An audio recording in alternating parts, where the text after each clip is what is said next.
Alright, let's talk about something really special today, the Lotus Emira. Now, I know what you're thinking. It's just another sports car, right? But trust me, this one's different. This is Lotus's last purely gasoline-powered car, and that alone makes it something worth talking about. No hybrids, no crazy EV setups, just a pure, analog driving machine. And in today's world, that's becoming almost extinct. Lotus legacy and the importance of the Emira. Before diving into the Emira itself, let's talk about Lotus for a second. This is the Lotus Elan S3, and in 1966, these were the first cars that were produced in this custom-built factory. In the 55 years since Lotus has been producing cars from this site, almost 100,000 vehicles have come off the production line, been tested on this track, and then distributed all around the world.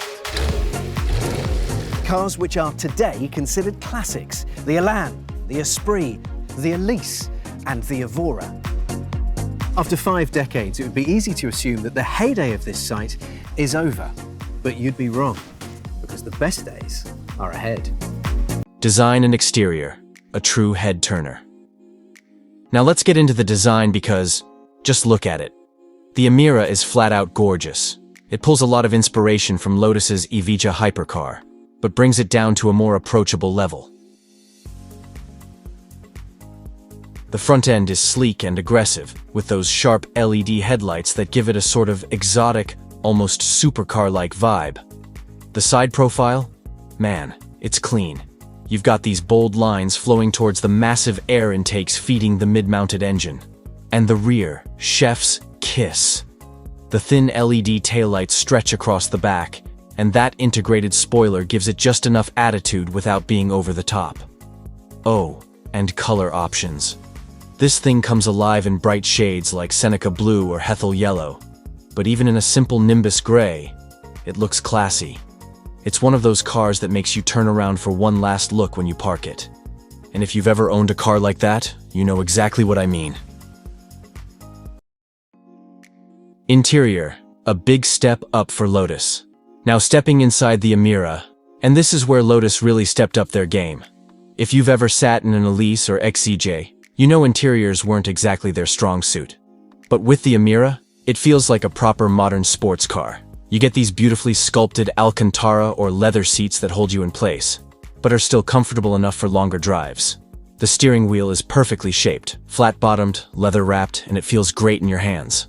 The 12.3-inch digital gauge cluster is crisp and modern, giving you all the driving info you need. Then there's the infotainment. Yeah, Lotus finally gave us a real one. A 10.25-inch touchscreen with Apple CarPlay and Android Auto built in. It's simple, responsive, and doesn't feel like an afterthought. Plus, there's even a decent sound system. Though, let's be honest, the real soundtrack comes from the engine.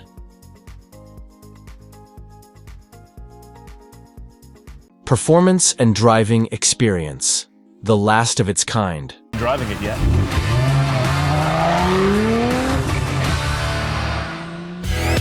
Alright, let's talk about what really matters, how it drives.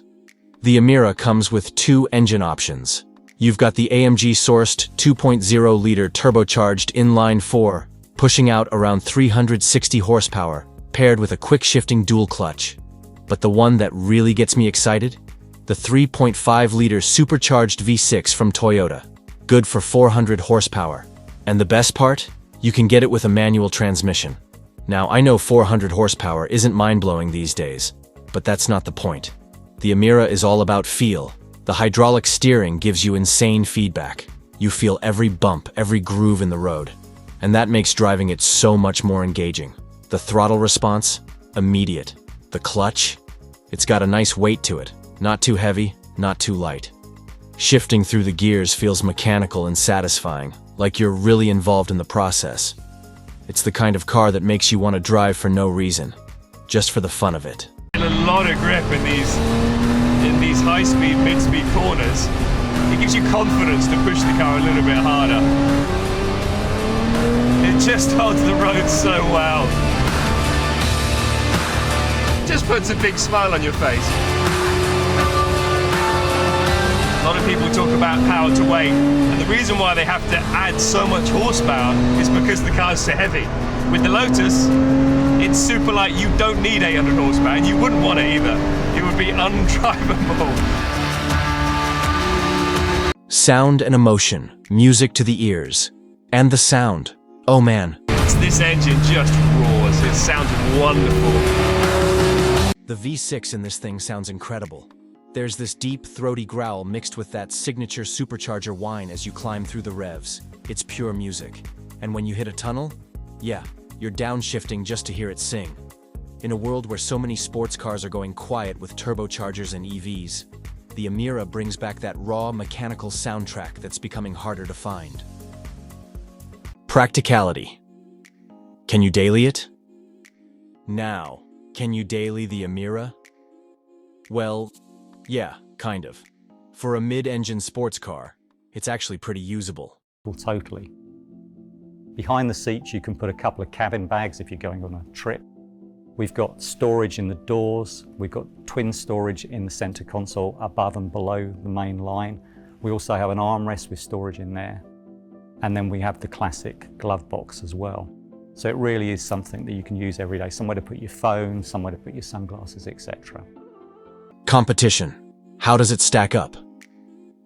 Now, the Emira isn't without competition. It's going up against heavy hitters like the Porsche Cayman GTS, the Alpine A110, and even the Toyota GR Supra. But here's where it stands out. The Emira feels more analog, more connected. The Cayman? It's probably more refined and faster around a track. The Alpine? It's lighter and even more agile. But neither of them gives you that same raw mechanical feel the Emira does, especially if you go for the V6 manual. It's a dying breed, and that makes it something truly special. Conclusion: a driver's dream. The Lotus Emira is one of those rare cars that reminds you why you fell in love with driving in the first place. It's not chasing numbers or lap times, it's chasing emotion. It's about that connection between the driver and the machine. And in a world where so many cars feel like smartphones on wheels, that's something to be celebrated. If you're after a sports car that puts a smile on your face every time you drive it, the Emira is hard to beat. It's raw, it's beautiful, and it's the perfect send-off to Lotus's gasoline era. That's it for today's review of the Lotus Emira. If you enjoyed the video, hit that like button, subscribe to future drive reviews, and let me know in the comments. Would you pick the V6 manual or go for the AMG Turbo with the dual clutch? I'd love to hear your thoughts. Catch you in the next one.